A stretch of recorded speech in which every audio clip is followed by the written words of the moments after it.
Hi and welcome to the Beer Temple. I am Chris Quinn, going solo today, although Margaret is off to the side watching, judging everything I do.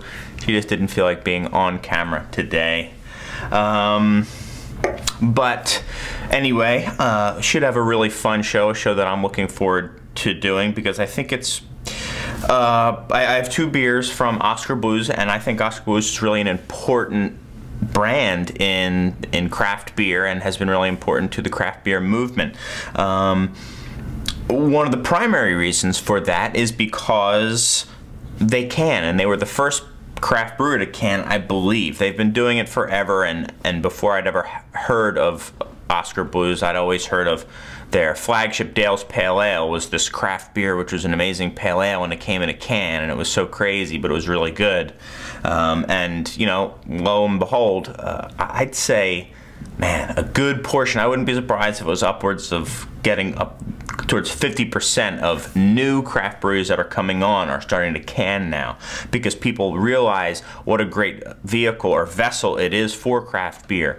I've mentioned on past shows that two of the worst things you can do to a beer is expose it to light and expose it to oxygen, and cans pretty much negate both of those things. You know, no oxygen can seep in through there, where through a bottled beer, through the cap, a little bit of air can get through there, and also obviously no light is going to permeate through that aluminum can. So I've got two beers here.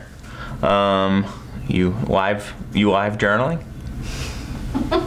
Sounds like, yeah, no, it's like, what was that movie with Rodney Dangerfield where the professor's giving his little thing and they're like, what is that noise? And he'd hired the stenographer who was the Ferris Bueller secretary to do the thing. Anyway, carrying on.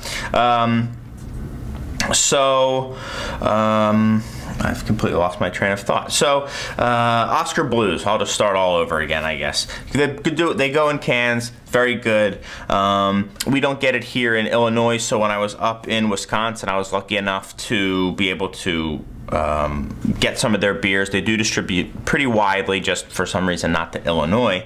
And they make some pretty darn good beers. In fact, I picked up two beers that have won at the last GABF. I have the Old Chub, which is their Scotch Ale, and also the newest beer, which I hadn't had before, called Deviant Dales. This is their India Pale Ale. Another cool thing is, you know, just because it's in a can doesn't mean you don't need to put on freshness dates or bottle dates. They do it very clearly on the bottom. They also have funny little quips that they do there. I was at the beer store and I actually wanted to get another beer by Oskcar Blues that I really like called Mama's Little Yellow Pills. It's an awesome pills, but check the dates. They weren't that fresh, so I didn't pick them up. But this says tall, dark, and cansome, because this is their first, I believe, pounder can as well. So it's tall, dark, and cansome, and this one says Chub Starter, which I don't know what that means, but it sounds funny. Anyway, I think I'll move on to actually drinking the beer now. Old Chub is their Scotch Ale. Like I said, it just won a medal at the latest GABF.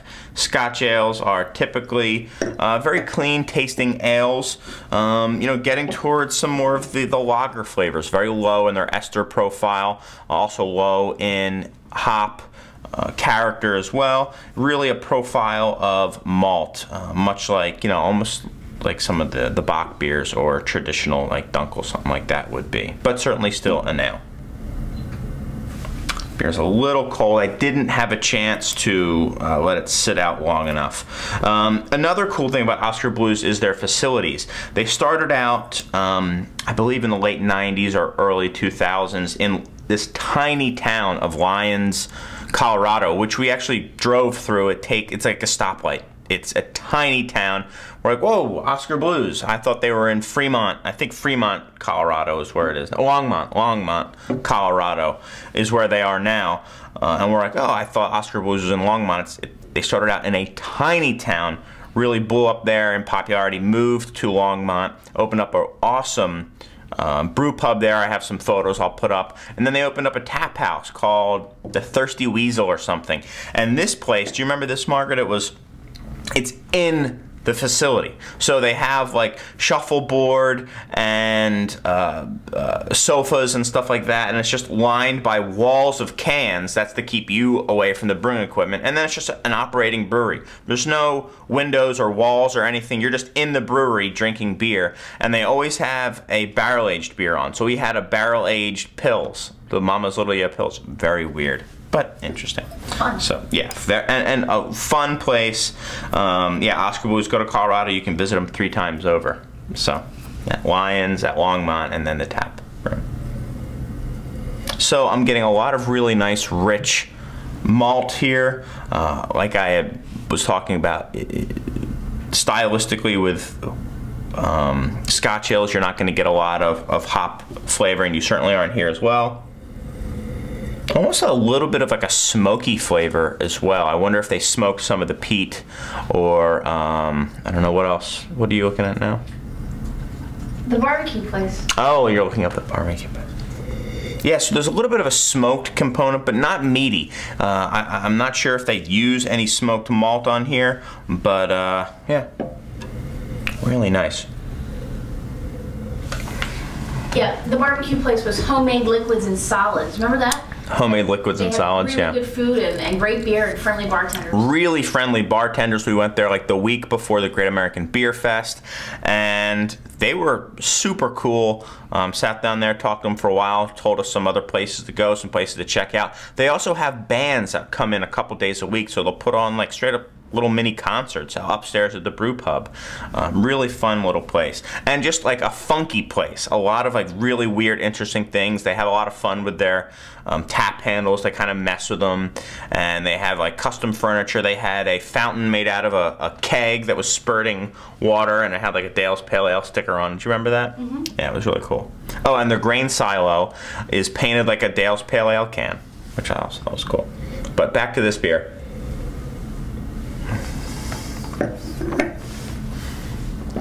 Really nice full mouth feel. This is a bigger bodied style of beer. Scotch ale versus Scottish ale really is the difference between like a bitter and an ESB in English style. So it's just a bigger version of the same beer basically. So this is a Scotch ale, so I'm going to expect this to be around 6-7% alcohol, 8% alcohol. Big beer. And you can taste it. It's very big bodied, tons of malt character going on, very clean. I'm not getting really much of any fruits, maybe just a little bit of maybe like a dried fruit, but it's mainly a clean malt character, and a really nice roast or smoke component as well. Highly drinkable and pretty deadly at 8%, and it hides it this well. Really nice beer. I'm gonna go 92 for Old Chub. It's just really quite delicious. Really good. I think you're gonna like that beer a lot.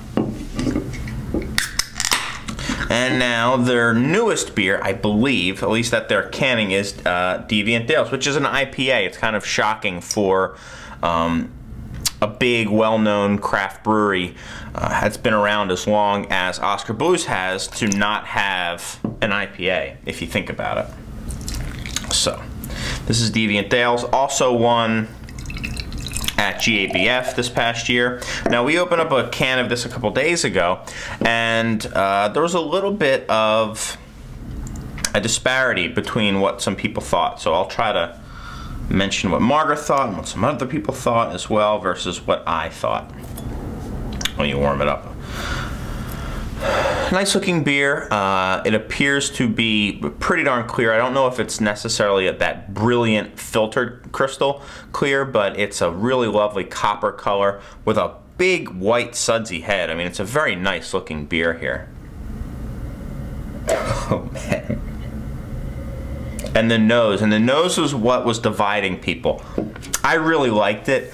It's really kind of resinous and very like tree bark, almost like cedar bark. You're getting a lot of that dank component as well, and maybe a little catty, people call it. It's or cat pee people use, but it's a positive term. So it is a little catty, and hops can be when you just put in massive amounts of it.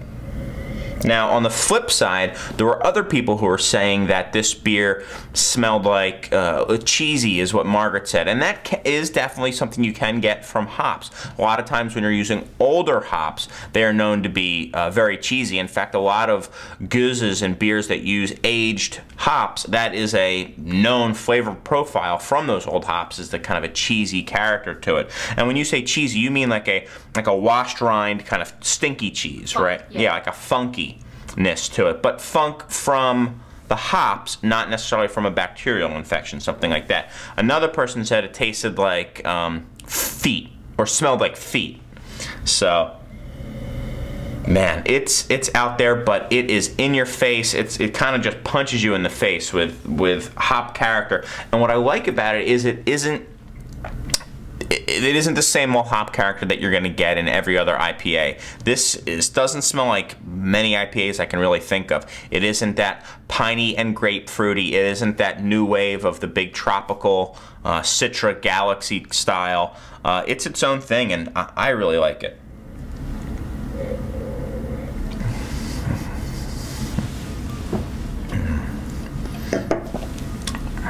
Man. So this to me also tastes like a big beer. Yeah, it's 8%, and you really can tell that in the mouthfeel. There's some residual body to it.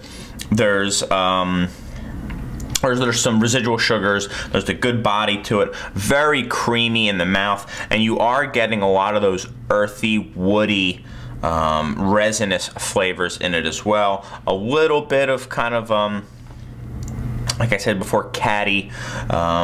But it's really, for as big and hoppy as it is, there's equal amount of big malt there. So this is something where it's balanced and both flavors are really big.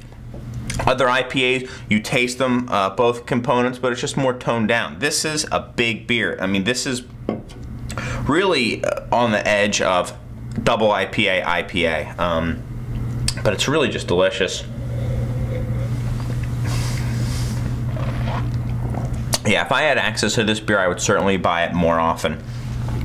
Off the top of my head, I'm not sure what the price range is. This comes in 6-packs, this comes in 4-packs. I'll get the information for the show. But I like this even more than the Old Chub. I'm going to go 93 with this. For the Deviant Dales. Really good beer and a really great addition to their lineup. If you have... I also am in love with their Mama's Little Yellow Pills. I'm kind of sad that I couldn't have it on the show, which also won a GABF. I was kind of floored that all three of those beers, these days, for a single beer to win 3 medals and is pretty unbelievable, especially in IPA, Pilsner, and Scottish. I mean, it's not like we're talking about experimental fruit beer when there's not a lot of entries in there. And I don't want to knock that because I think Five Rabbit won that category. So I don't want to knock that category. I like those guys, but anyway, I think I've blathered on long enough and been distracted and so on and so forth. To be fair, I asked Margaret to sit right there, and then when she sat right there, I was distracted by her. So I apologize, but hopefully it was kind of fun that we were kind of talking off camera. Little Gary V-esque, him talking to Mott. If you guys even know what I'm talking about, you probably do. But I am digressing yet again. Thank you guys so much for watching. As always, had a blast doing this show. Hopefully you enjoyed watching it, and hopefully you've got some great beer to be drinking alongside of me, because I've got some good beer to drink, and hopefully you do too.